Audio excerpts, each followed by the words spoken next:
Whew. Hey, what's up, YouTubers? I've been out jogging. This is Harper. I have to come and show my face. I've been out jogging and stuff, working out, and I'm just here to talk to you guys again.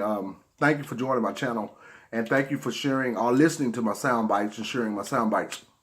I know it's important that we continue to talk, so that's why I'm here. I was just out there exercising, and I saw military planes flying. What a lot of people, I don't know, well, a lot of people do know, we actually suffering in this country. We have a country, you see I got the American flag on. We have a country, we're suffering in our country, and I don't think people are really looking into it and zeroing into it like they will. And the first people are suffering are people that are descendants of slaves, black people.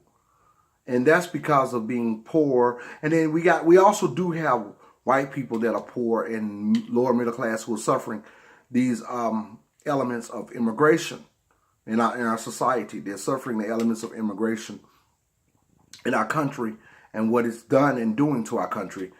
There's floodgates open where people are just coming in here by droves, by mass numbers, and no one's really stopping them. The president has an agenda to remove illegals throughout ICE and build a wall and stop them from coming inside our society. However, that's been, looked like to me, interjected somewhere. I don't know if it's got anything to do with the cartels or whatever. There's a people coming in our society from another nation and catapulting and being on our laws and everything and in our housing. And what I think a lot of folks don't realize is some of the communities that they're coming to, they're not just coming in the shadows. They're taking over now. And a lot of them are gloating. There's meetings in California where they're saying stuff like the California stolen land inside our government facility.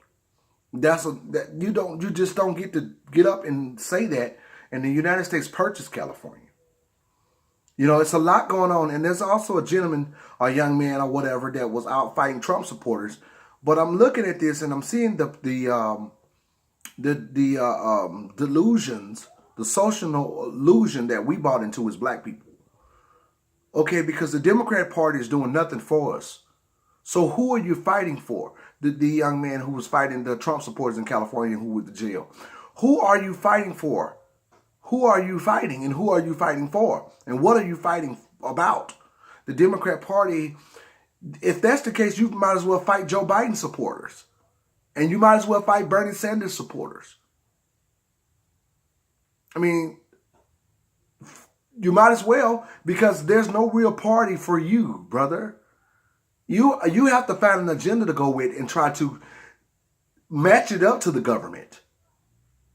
This is what I saw a black man fighting Trump supporters, and I see the disdain with the idea of somebody being racist in this country. I see the disdain with the idea of that, and I also see the conditioning. This man has been conditioned. He believes the Democratic Party is a promising entity. He believes that it's a promising unit to him, and that he has been reciprocating some type of loyalty, obviously, from the Democrats to fight Republicans. He's obviously doing politics to even know anything, or he's a follower. What is it? And you condition black people now fighting people because the ideology is that Republicans are prejudiced. We have a prejudiced society, or racist, or what have you. So you are fighting people. And we are the woke people looking at and to zeroing into the real government issue. And what we're wondering is, who in the blank are you fighting? The Democratic Party has done nothing for us. And that's not the only subject that I'm going to touch on. This is my DC hat. It's a souvenir. But this not the only subject that I want to touch on. I want to touch on the subject that one of the thought leaders of ADOS, and you got Sandy Darity, Yvette Cornell, Antonio Moore, but one of the thought leaders from ADOS, and all of them are basically saying the same thing Dr. King was saying before, a little bit before he was assassinated. Dr. King was not assassinated about what he had done. The I Have a Dream speech and the Kumbaya thing, Our leader, Dr. King, his legacy has been misrepresented. Dr. King, and my assessment, and I studied, Dr. King was assassinated about what he was getting ready to do or getting ready to initiate because of his due diligence and his presence, his intellectual presence, and what he was getting ready to do. He talked about a man pulling themselves about a bootstrap with no boots. He talked about the inhumane suffering in the community where there's no wealth for these people who were let free according to what they were doing. And they were slaves to bring wealth. They were let free to catch up with you with no tangibles that was even supposed to give to them and written up in the Constitution. So he was getting ready to promote the idea that we should correct this. So Dr. King was assassinated about what he was getting ready to do. He had already done what they thought was enough. And so we in the same space that we were then when it comes down to community. And if you look at my other talks, I talk about us not being anchored in any power sector in the country, us not being anchored in any wealth. And other groups have already done this. I talk about that in my sound bites. It's true. So we're the only people that need a political revolution in the country in terms of being anchored in history and being respected in our anchor and having our inheritance. Every other group has that. And the ones who don't are the people who chose to come here and migrated here. Immigration. Not the people are anchored. The slave descendants and my ancestors are anchored in the history of this nation. We built it, blood sacrifice and backbreaking labor. So we're anchored in the history. And now we have to deal with the ideology of the people which are before us. And that's the people who were slave traders and their children. And then we got to deal with the immigration personalities in their mouths when they only hear because of the laws that were set in place throughout us. So we got to deal with all of this as a detour. But we go forth and we will prevail. Because we're at warrior status. We're in the science of something. So we got to deal with all that. And we got to deal with the fact that the slave traders and a lot of white America wants to be opposed to the idea of us because that's what that's the only thing they knew. That's all they knew. That's all they knew. At one time they had to look at black people like we weren't even people. So they have an iota that was taught to them, and a perpetuation that they embraced throughout the fourth branch of government, that a people is not important, which have suffered and brought wealth to a nation and have been left out and forced into failure. This is what these people have been taught. So they're holding the bag now. And I mentioned in one of my sound bites how if somebody let you will to you some property or house, and it's got trash and a whole bunch of stuff on it, and you look at the property in the house after it was willed to you and say, I'm not cleaning that up because I didn't do it. But now you are being basically irresponsible to what you was willed to, and that's generational wealth. You were willed to something that is not basically equally provided and in a very humane way. In an inhumane way also. So you left something. Now you are the steward over a situation. Now you are partaking in which that was damaging and basically rude and heinous against the people. Now you're partaking in that. Would you say that you have a reciprocation and a benevolence now, and you have a Christian value in these segments, in these exchanges, but now you're partaking in this. So it's not the fact that you've done anything or you had any slaves, but it's the fact that you are now willed to something that made a people suffer. And you don't understand that you don't want to understand the situation at hand. That's what this is. It's not about nobody saying, I don't like really pointing out people saying, oh, you prejudiced, oh, you racist. Because I understand where prejudice and race come from. It comes from race, and racism comes from a space which you were anchored. It's a situation where you can act upon according to the way you are anchored. That's my definition of it, through my assessment. Because race came from when you won the race according to how much money you can make off slaves throughout each throughout each country or island. And then when you consider the fact as a slave trader, as you won the race, then you use the term racism. So a person that comes from that side of the world can act in that if they can act in that at any point, in any time that they need to, that's being racist, and they have to have some type of power sector to be able to do that. But now anybody can be prejudiced. So racism has little to do with me and your conversation. It's according to how we were anchored. And you can anchor, according to how you were anchored, you can project racism on a person which has been constituted to have lost the race or some type of race. And that was child slavery, and that you prevailed and you got power sector, and your group has authority and money and, capital. And this is what this is. And the government, the constitutional rights already protect us with words, but the law, in terms of the rights of the Constitution, have not been implemented. So we do not have our inheritance. This is a historical event. This is a government issue.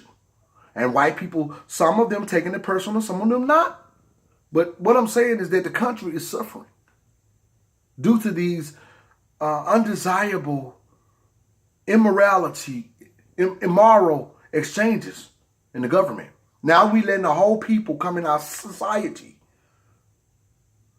And now white people are also hurting that are lower level and middle class, because these got these people overtaking us. I have to live with this every day. And we got black people out fighting Republicans, and they don't even know. They haven't even really done politics. They're followers. Black people have been conditioned. And we're trying to recondition us. And it's not easy. This is not easy. Because black people have to know to read or pay attention and to apply it according to the truth of something. You apply it to something and you learn. Because the Democrat Party has been a failure. That they have caused us harm.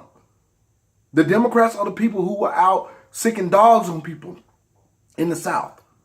That was the KKK. We are loyal to these people because they use our own people as token Negroes and house Negroes to sit in the seat. Sheila Jackson and other groups, because they now looking to be socialist. They're now allowing themselves to be used as a pawn by the UN. It's ridiculous. This is our home. What happened to the laws? ICE taking care of us. What happened? But we all vote Democrat, but they're against us. They're against us. So we have to make sure we unfold this. So I just want to come back and get y'all my face. I've been out jogging a little bit, and I just want to talk. I know I get a little serious when I talk politics. I don't mean to be. I hope you can actually not reciprocate loyalty, but I hope you can actually have a inspiration to my wordings that I give you, because it's something that I think we should pay attention to, and all of us, and a lot of people are. But there are a lot of people out there walking around like zombies, like ain't nothing going on. Like ain't nothing going on, and we're going to have to fight in the masses in terms of science. We have to politically fight and politically stay woke and vigilant. And not just be walking around like zombies and following the leader. We have to basically do our homework and understand. We've been conditioned to follow celebrities and entertainment. It's not time right now for any American to do that. Any American. Your country is being invaded. Literally. It's not time for that. And I say, why? Yes, I said all I said. And probably white people listen to half of this video and cut it off when I start talking about slavery. But I don't care. It's not about that. And I wish you would hear me through if you can, because I'm a black guy with patriotism in my heart. But I know what's supposed to be done by law. These are laws that's supposed to be upheld. And Dr. King's legacy was misrepresented. And it was misrepresented, and a lot of people took it apart, and everybody using the kumbaya, let's get together, and stuff about I have a dream. My sister got 3 girls, and one of my girls, her daughter's in elementary. And she asked the school teacher, what was that? Why was Dr. King killed and assassinated? The teacher told her, a white female, she said, well, he was assassinated because he wanted to help everybody. My niece went home. My sister was angry. She went out to that school the next day because I come from a dignitarian family. We live black people lives and ADOS lifestyle. I mean, I come from a family that want to be passionate about your needs in learning. Like I tell everybody, my great-grandmother was a school teacher. She graduated from HBCU in 1935. I had to learn. My granddaddy was president of the class. He fought top sergeant in the Korean War. My uncles and everybody else fought in the military. My uncle is a computer engineer for the Navy. Let me tell you something. My sister is a school teacher, the other is a psychologist, and the other is a manager in agriculture. And my first cousin is a mayor. And I'm a communications person. And a community awareness specialist. And I'm going to tell you something right now. I got off the subject, I'm sorry. That situation with my niece in school, my sister told the teacher, she went to the school and she let her know. She said, listen, I know you're here to educate. And I want to come and because my daughter's in here, I'm going to help you do it. And she said, I was disappointed. And I don't want my child to ever come home again being misled. And the teacher was like, what happened? She said, you told my daughter, my black child, you told my daughter that Dr. Martin Luther Jr. King was assassinated because he wanted to help people. She said, Dr. Martin Luther King was assassinated because he wanted to help black folks. And he was a revolutionist. He was a revolutionary. She told her that he was a civil rights leader. She said, I'm a black woman and my child is black. And we need her to know the truth. She said, don't ever do that. She said, now I don't know. My sister told me, she said, I don't know what other parents are doing. But my sister educated. She said, but I know what I'm going to do. She said, now it was offensive. That was offensive. Because my sister went to Piney Woods boarding school. I don't know why she don't have her children in there. Because they're closer now to the public school, so she got her kids in there. But she went to Piney Woods. And they teach you very well about being black. And it's not to be racist. But do not get out here and try to dilute the message of our space. And Dr. Martin Luther King was assassinated because of what he was getting ready to do. And my sister knew that. And she don't want her kids to think that. And she told the teacher, she told the teacher, you need to look at the literature if you don't know why Dr. Martin Luther King was assassinated. And she didn't start a fight, but she left. But she left her with something. She planted a seed. This is the stock that I come from. And I'm proud of it. You don't have to fight people. That's why we got lawyers and attorneys and stuff. But you do have to have a dialogue, and you do have to have some knowledge. Thank you for joining me. This is Harper Community First, and I appreciate you guys out there. Hopefully you subscribe to my channel and enjoy my commentary.